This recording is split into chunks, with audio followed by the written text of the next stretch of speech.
Bons destaques na vitória do Flamengo hoje contra o ABC. João Guilherme, boa noite, bem-vindo. Muito obrigado, Paulo. Um abraço, prazer estar aqui com você, com o Birner, com o Pedro Ivo, com o Jean e com os nossos fãs de esporte. É um jogo de observação, por esse aspecto interessante, né, Paulo? Com a goleada da semana passada, já chegou classificado para a fase seguinte da Copa do Brasil. Como é agradável assistir o Pedro jogando futebol, né? Que categoria. O Flamengo venceu por 1-0, um placar apertado, mesmo com uma equipe que não é a principal, se esperava mais em termos de números no placar, mas como é bom assistir o Pedro, né? É um cara que não fez gol, mas que sai com uma facilidade da área e brinca de dar assistências. Que categoria, que visão de jogo. Inclusive a jogada do gol do Flamengo começou com ele lá na ponta esquerda, driblando, invertendo. E o Vitinho, que além do Pedro fez de novo uma boa partida, dando um belo toque de cabeça para o João Gomes, que não vinha jogando muito com o Renato Gaúcho, só tinha participado da estreia do Renato contra o Defensa na Argentina, fazendo o gol da vitória rubro-negra. Um jogo para observar jogadores, o Léo Pereira, mais uma vez, teve continuidade na zaga.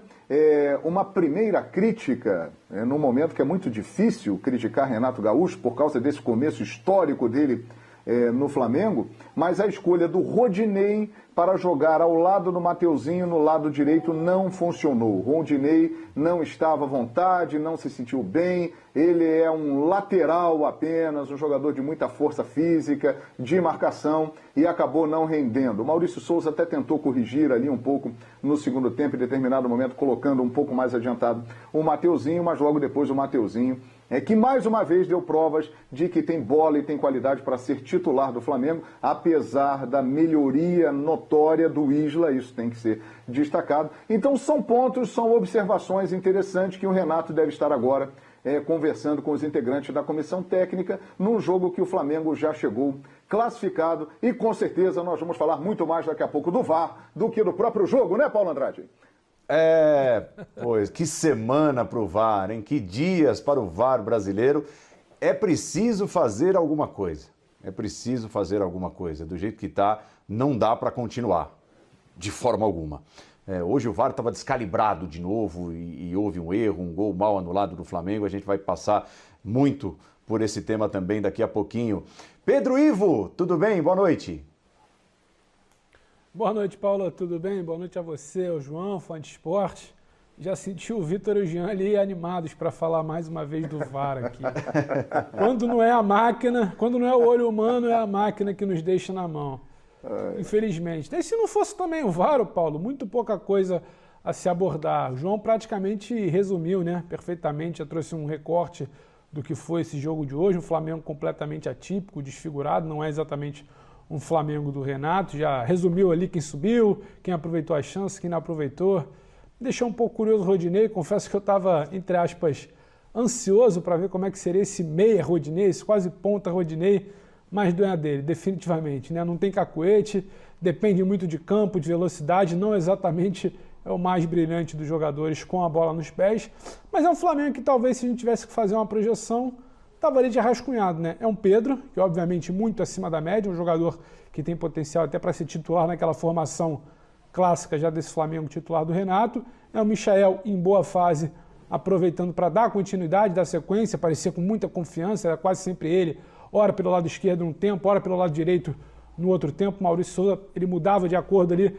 O Michael era quase que um pilar, né? Quando tinha espaço pela esquerda, como foi no primeiro tempo, o Flamengo buscando por ali, Michael caindo pela esquerda. Quando tentou inverter, porque um lado estava congestionado, Michael pela direita. Então passa a ser uma figura quase que central desse Flamengo, digamos, alternativo. E Vitinho também aparecendo bem na construção com o Pedro do gol, que o João já narrou, né? Pedro para o Vitinho para o João Gomes, importante para recuperar essa confiança do João Gomes, que vinha ganhando ali um certo espaço com o Rogério Ceni. Ele sai, deixa o comando, o Gerson sai, muito se imaginou que ele poderia ser um nome ali, acabou não sendo, até por uma opção, até que se mostra acertado do Renato. Então, quando tem essa chance hoje, se mostra ele muito bem, ganha uma certa confiança, decide um jogo. O Flamengo tem 7 vitórias desde a chegada do Renato, é um número expressivo. Se não era o Renato à beira do campo, mas mais uma vitória serve para essa confiança.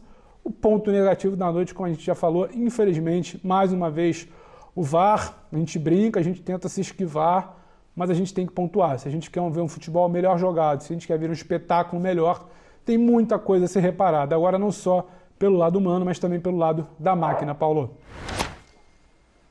Jean Oddi, seja bem-vindo ao Linha de Passe. Olhando para esses jogadores que estiveram em campo hoje, basicamente um time formado por reservas, dá para olhar ali para 1, 2, 3 e imaginar briga por posição nos principais jogos? Dá para imaginar alguém que esteve em campo hoje fazendo frente ao super time, né, que vive uma fase super, titular do Flamengo, Jean? Boa noite. Boa noite, Paulo. Boa noite, companheiros, fãs de esportes. Eu acho que não exatamente pelo jogo de hoje, né? O jogo de hoje era uma mera formalidade para o Flamengo, que fez muito bem em poupar seus principais nomes, né? Em colocar em campo o time que colocou. Eu acho que até a crítica, e eu entendo a crítica, né, feita pelo João, é o tipo de jogo que vale você testar tudo, né? Vale você tentar encontrar soluções novas, novidades. Era pouco provável mesmo que o Rodinei funcionasse por ali, mas foi uma alternativa, uma tentativa, não acho que vá ser repetida, mas é o jogo que te permite isso. Olhando para as atuações de hoje, Paulo, eu acho que os companheiros já passaram muito bem, né? O Pedro, para mim, foi o principal nome em campo, o Vitinho também foi muito bem.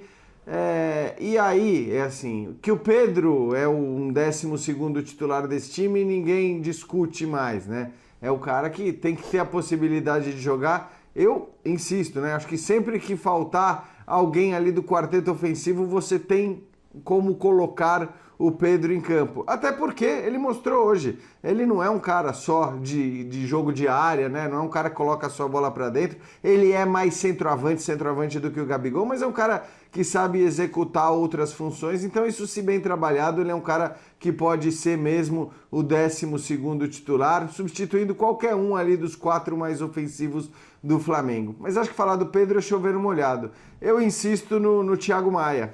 Para mim, o Thiago é o cara que eu gosto sempre de lembrar como ele estava quando ele se machucou, quando ele, infelizmente, teve que deixar o time do Flamengo. E acho que o Thiago, até pelas carências, pelas necessidades, depois da saída do Gerson, acho que o Thiago é o cara que vai brigar, sim, para ser titular do Flamengo nos jogos principais, ele entrando em forma, ele chegando no seu potencial máximo. E tô chamando de potencial máximo aquilo que a gente estava vendo quando ele se machucou atuando pelo Flamengo. Aquele futebol é um futebol suficiente, acho que, para torná-lo titular desse time do Flamengo, né? Aí tudo bem, você vai discutir porque você tem o Arão, você tem o Diego. O Arão agora não é mais um zagueiro, passou a ser um volante, mas é muito importante você ter opções também, né? São jogadores de características diferentes, esses 3 mesmo, né? Arão, o Thiago e o Diego. Você tem 3 jogadores com características diferentes que você pode, inclusive, alternar de acordo com o adversário, com o que você vai precisar mais no jogo. Mas para ficar em um nome, eu diria que o Thiago Maia é o cara que eu acredito que possa, em breve, inclusive, ser titular do Flamengo.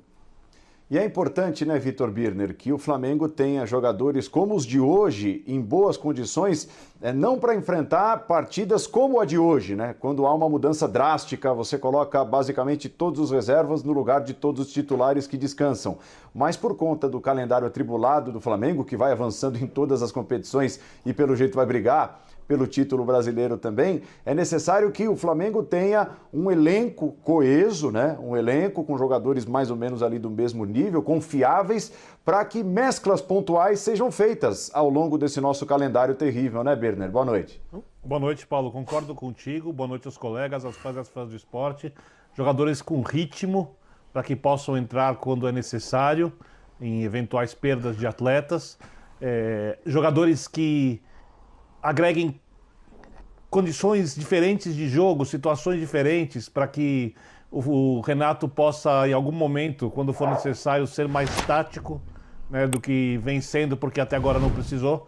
Taticamente ele foi perfeito até o momento, porque os adversários não conseguiram fazer frente ao Flamengo. Eu acho que os colegas já falaram sobre a atuação do Pedro. Quando a bola não chega, ele sai da área, seja para fazer um trabalho de pivô, para ajudar um pouco na construção. E é um jogador diferente dos outros, quase todos os jogadores que entraram em campo hoje. Não sei se de todos, mas de quase todos. O Thiago também, concordo com o Jean. É um jogador que pode se elevar um pouco o nível, brigar por uma posição de titular. Jogador que pode ser usado, inclusive, em mais de uma função. E sobre essa disputa por posição, a impressão que eu tenho, Paulo, é que os jogadores tentam, mas eles sabem que eles não vão ganhar a posição. A não ser que aconteça alguma coisa, um atleta fique suspenso, se machuque, e o jogador entre e consiga jogar em nível muito bom. Um desses que eu citei, não vejo outro com condições de brigar pela posição de titular, talvez correndo muito por fora, como o Zebra, o Mateuzinho contra o Isla, do mais, todos os outros são, para mim, claramente jogadores substitutos. Eles tentam, mas eles sabem que eles não vão ser, porque é impossível você mexer num time que jogou o futebol que o Flamengo jogou nas partidas do Campeonato Brasileiro sob o comando do Renato. Então eles entraram, fizeram o que era possível. Acho que alguns podiam ter atuado um pouco melhor. Acho que coletivamente o time, óbvio, perde bastante sem o entrosamento, e acho que falta isso um pouco para essa equipe que atua hoje, o entrosamento que a equipe principal do Flamengo tem, e o resultado ficou de bom tamanho. A gente vai ter que discutir o VAR, infelizmente. Para a sorte de todos, o problema aconteceu num jogo que estava resolvido. Imagina se acontece num jogo que vale título. Você destacou, João, o Pedro, e muito bem destacado, diga-se. O interessante é que, assim, quando você começa a ver o jogo, e aí eu não estou falando daquele que acompanha o Flamengo, que acompanha a carreira do Pedro, como ela tem sido desenhada, mas você imagina um centroavante, né? Um cara com mais característica de centroavante até do que os titulares que o Flamengo tem, Gabigol, Bruno Henrique, as opções de ataque. E ele é muito mais que isso, né? Ele é um preparador. Hoje até ele se destacou mais preparando do que finalizando, né? E ele tem toda a pinta, toda a cara de 9, de centroavante, mas é impressionante como ele tem essa capacidade de preparar também para os companheiros as jogadas no ataque. É verdade, e é por isso que ele chega a ser, ele tem um nível tão elevado, que embora o Flamengo tenha realmente esse time espetacular e esse quarteto ali da frente consolidado, mas ele, nós podemos dizer, é uma sombra, né? Porque qualquer um desses que baixar o nível, ali tem um jogador com essas possibilidades como o Pedro. Eu não sei se os companheiros vão concordar comigo, eu estava comentando até com o meu filho aqui, mas eu vejo o Pedro jogando e ele me lembra muito o Evair, que era um cara que, além de ser um grande artilheiro, também saía da área, também muitas vezes servia companheiros, tinha essa característica, inclusive, muito forte. Então eu vejo muitas coisas do Evair, que foi um atacante extraordinário, no Pedro, que realmente é um jogador acima da média. O Renato, no outro dia, definiu muito bem, né?